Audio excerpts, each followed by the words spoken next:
希隊，我哋今日目標係乜嘢？唔輸。要成功眼光就要放遠啲，所以我哋目標好清楚，就係入決賽。林友，好耐啊，林友。咁多位小朋友，嗱，我叫胡少豪，就係你哋嘅足球教練。佢裝得唔易喎。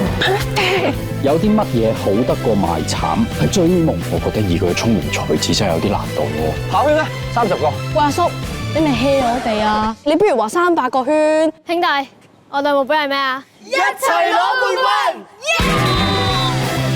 你唔係出到教室度打波啊嘛？同我作對。係啊。講咩啊？